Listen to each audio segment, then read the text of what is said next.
Hi there, handbaggers, and welcome to the Duck's Nest. This is the Military Mom, and I am showing you all what I call my retro 70s jeans. These are acid splashed, what they call now flared leg, but what we used to call back in the day bell bottoms, right?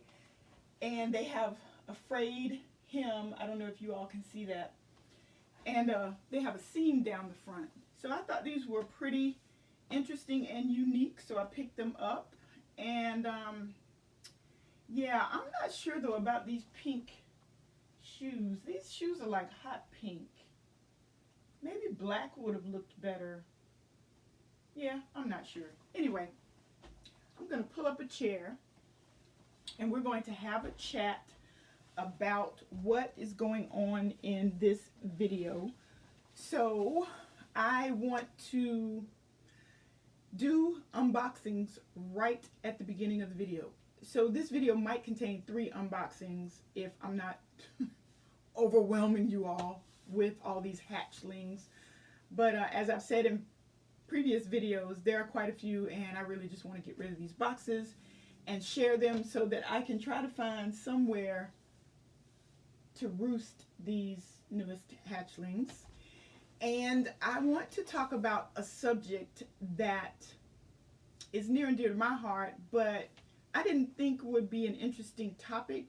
But based on some feedback that I got from Sandy and Tracy, maybe it's something we should talk about briefly in this video.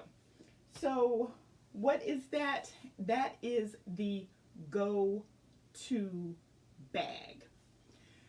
And since it is Mother's Day, I want to wish everyone a happy Mother's Day, those of you who are mothers, and I hope that you had a chance to spend some of the day with your moms.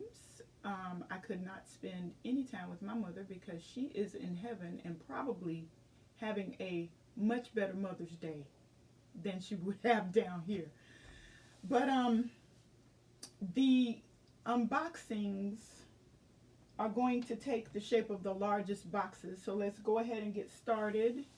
And somewhere is my unboxing tool. I have graduated from scissors to a professional grade tool, which is the Craftsman knife. I used to use this and lost it somehow, but I found it, and yeah, when you're a professional, you need professional grade tools. So we are going to start with this box, and the tape on this box is not surprising to anyone who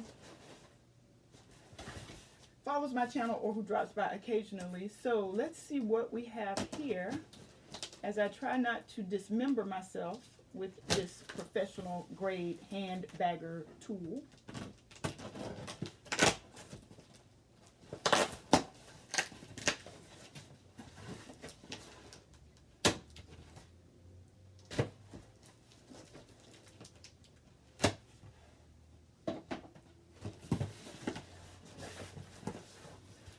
So as you can tell, I have not gone into any of these boxes. These are not reveals. These are, as you can see, unboxing. So we are discovering whatever this is together. This is how the seller packaged it. We've got air pillows on the top and weather protection, so that was nice.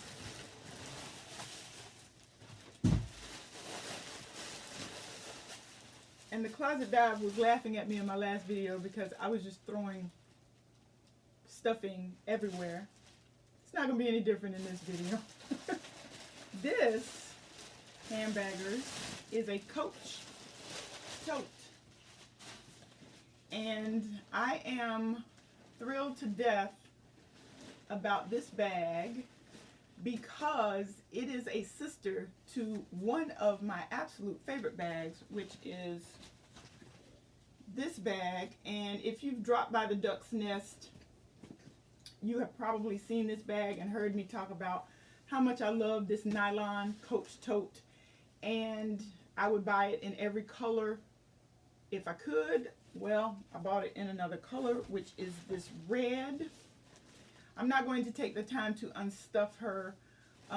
Just really quickly show you, she has a nice turn lock on the front. She has her bottom and a couple of inches up the side encased in red leather. There is the Coach emblem there at the bottom, and of course the Coach hang tag. On the back there is a magnetic pocket. There's a magnetic apparatus right here that does go all the way to the base of the bag. So I know you can probably see my fingers wiggling there. And her interior, I will use the black bag. But again, you've probably seen it. It's probably easier in the red bag than it is in the black bag. But there is a zip on the back wall.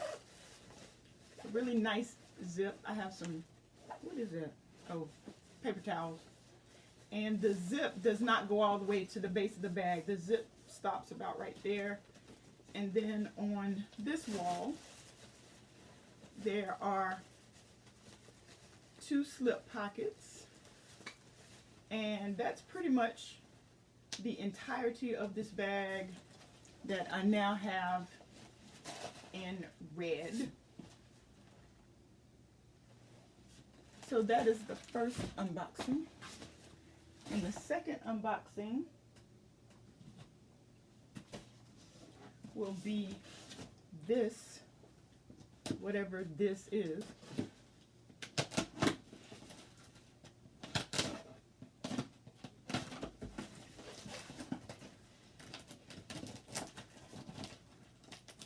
Which, as you know, is also from eBay.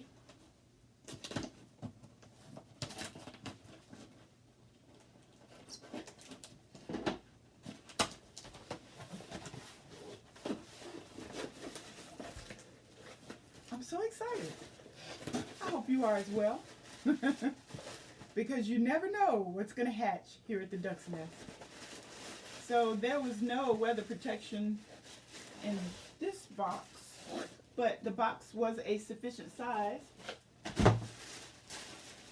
And oh yeah, I've been waiting for this. This is another Coach item. This is a pre-loved item.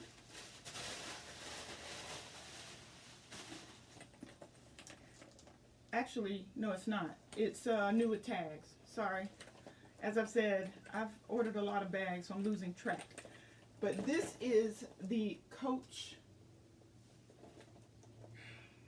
Yeah, you'll have to check the description box because I'm blanking right now on the name of this bag. But you all, look at this. First of all, look at this color. And this bag has some serious exterior organization.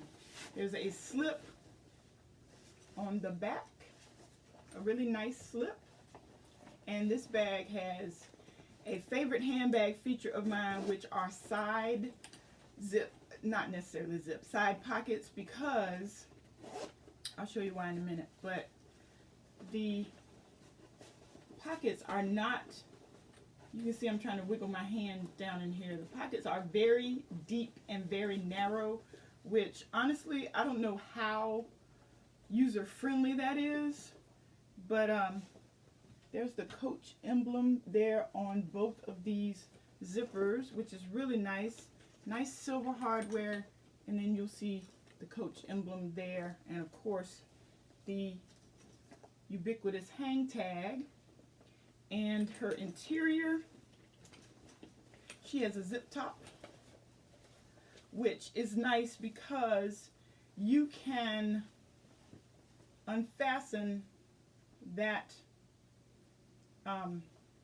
attachment there so that the bag opens really, really wide. And you will see the green story patch with the zip. Not sure how far down the zip goes, so let's check it out.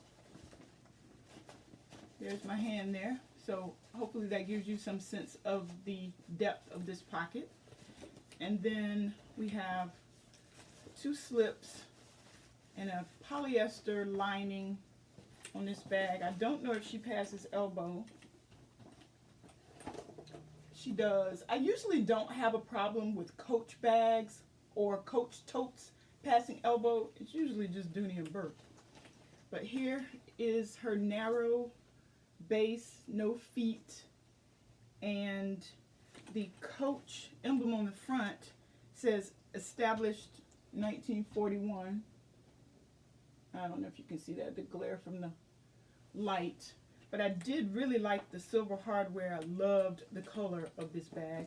And it's lightweight. So yeah, I'm looking forward to figuring out what to do with these pockets. But look at the gussets. The gussets are leather. And because this bag has a narrow butt, it only goes to the logic, I guess, that the side pockets would be narrow as well. I think you can fit, God, I wish I had a water bottle. I'm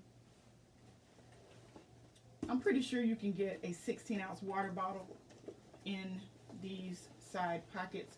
But the one thing I like about side pockets is if the pockets are really functional, you can access your items without having to take the bag off or, you know, maneuver the bag in any way. You can just reach into the pockets while the bag is on your arm. So that is the second Coach tote that was hatched today. So now I want to talk about go-to. I had mentioned in my last video, just sort of offhandedly, that I was upset about the fact that I really don't have a go-to bag. And Sandy and Tracy commented that they don't have go-to bags either. And DJ King made an interesting comment. She said that I probably don't have a go-to because of the diversity of my collection. And that makes logical sense, but I'm really like lamenting the fact that I don't have a go-to bag. So I want to show you really quickly some bags that I thought were going to be my go-to that ended up not so much. All right, so the first one I'm going to start with is this one. And for those of you who saw the unboxing of this bag, which is the Gramercy Satchel by Coach, you will know that this is like probably as close to my unicorn bag as I'm going to get. Even though it ended up not being my go-to, I still love this bag. And the reason I think it's not a go-to is because Gramercy does not have any exterior pockets. Now, another bag that I thought was going to be a go-to is my Coach Quinn satchel.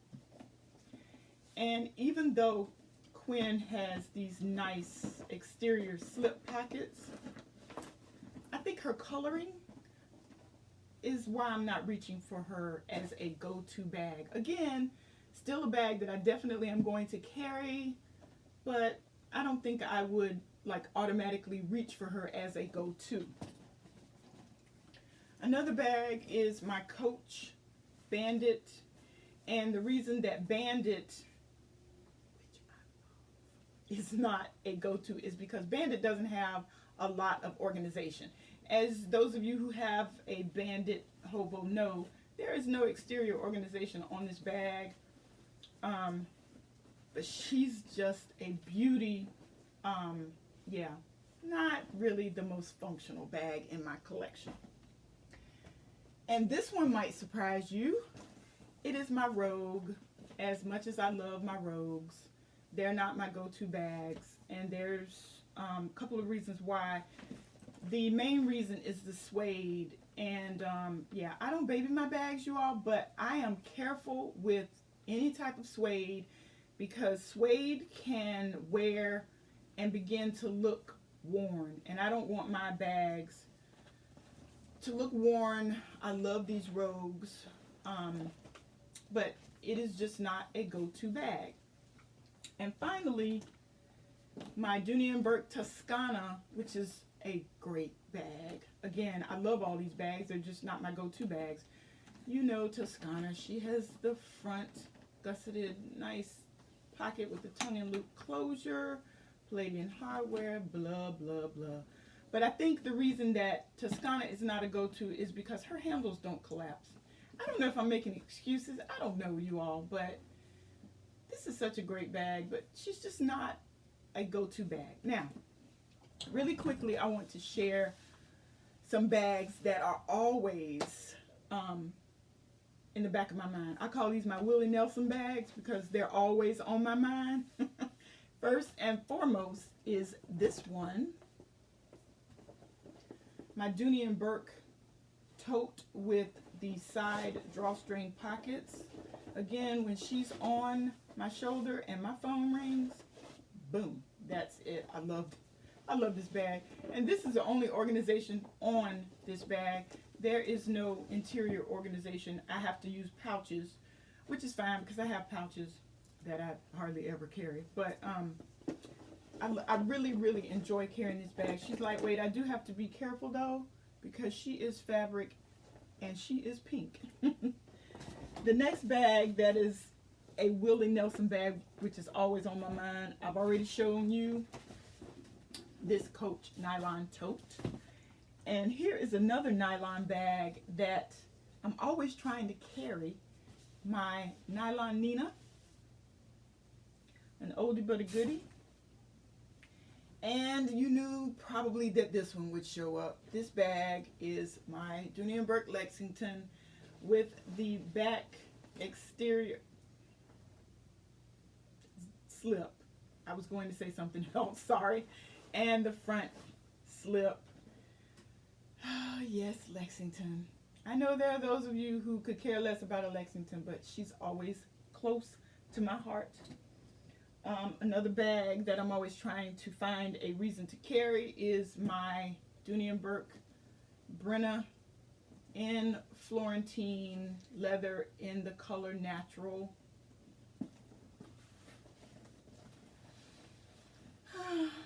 Yes, but you know, reaching for Florentine in adverse weather is not something I want to do and not something that I do often.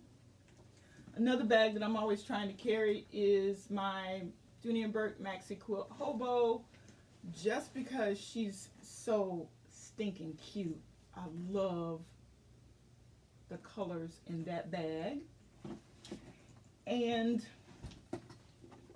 believe it or not, this is a bag that I'm always trying to reach for. That is my Dooney Bourke large flap bag in coated cotton. Yes, this bag is almost everything, you all. I mean, I love this bag. She has a slip pocket on the back. She has this very interesting tongue and loop opening. She's not deep. You can find all your items. Look at that beautiful pink gingham. Love my large flat bag. Always trying to find a reason to reach for her. And then last but not least, my favorite rogue, the Dr. Bag / Speedy Style, which is my favorite. And I am always trying to reach for this bag, but the coloring of this bag doesn't really match with a lot. So even though I always try to carry her, I usually end up not carrying her the majority of the time. But yeah, so those are the bags that I thought were going to be go-to bags that ended up not being. And then those are the bags that I want to reach for. And you saw that there were quite a few of them. So yeah, I don't have a go-to bag.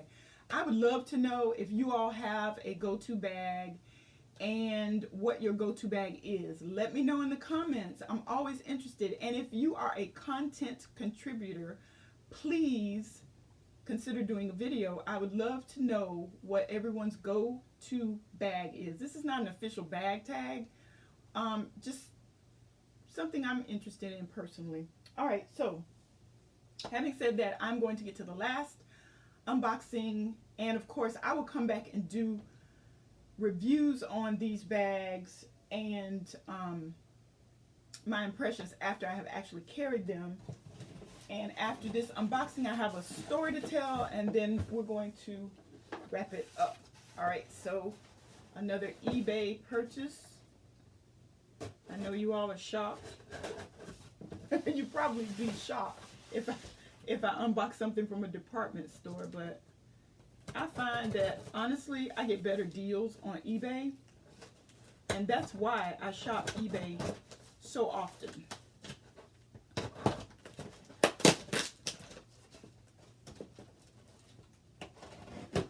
Hoping my professional grade tool is not cutting into whatever bag is in here.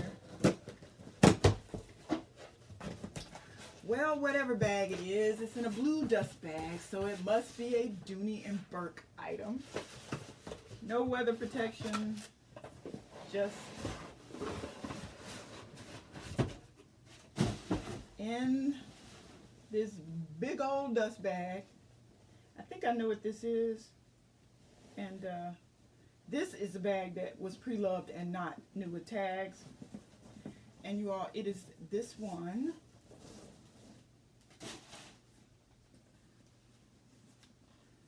So give me just a minute to check her out. Actually, hold on, you all.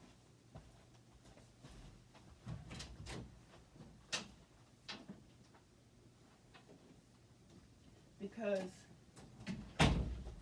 this bag has a twin. This is a vintage Dooney and Bourke bag, and some of you may remember this is the smaller version that I bought for my sister, and I really was impressed by this bag, which I had never seen before. And I went on a hunt on eBay and found the larger version. So here's the smaller that I'm going to give to my sister, and the larger that I bought for myself, which is really large and interesting because I trend toward this size bag, but this was a little bit too small for like a go-to, you know, all-encompassing, all-everything bag. So I bought this one. And look at the pebbling on that leather. OMG. It doesn't show any corner wear at all. There are 4 tiny little feet, contoured feet. Beautiful, beautiful stitching.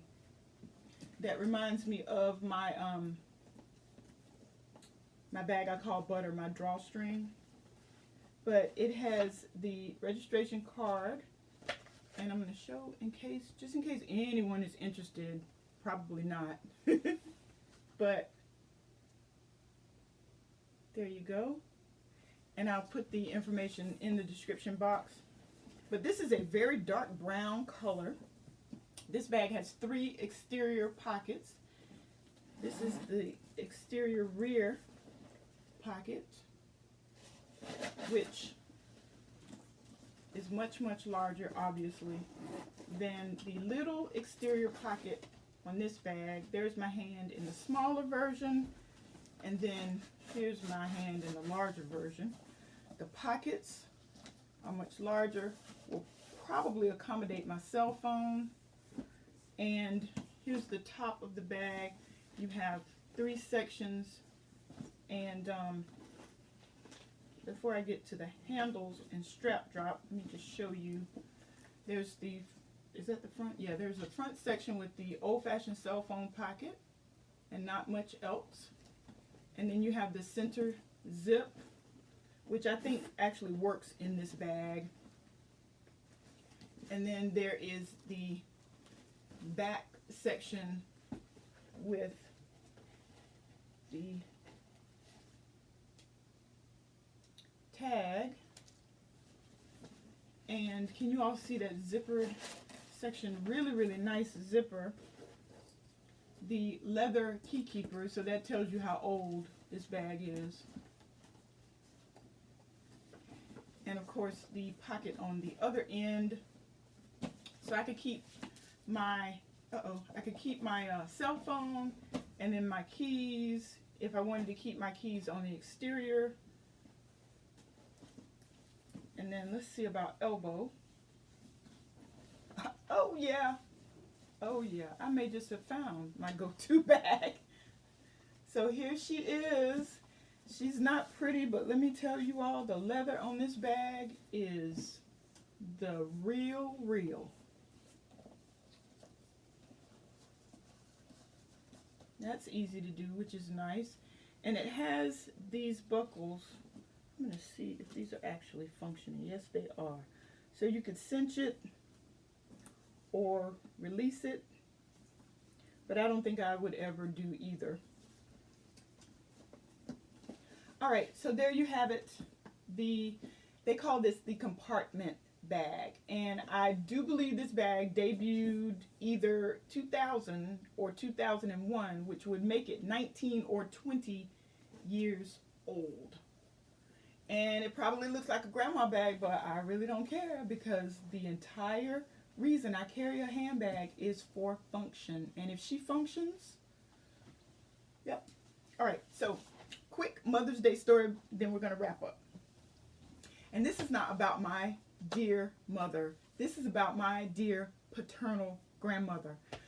My grandmother lived by herself after my step-grandfather died, and I used to love to go visit my grandmother.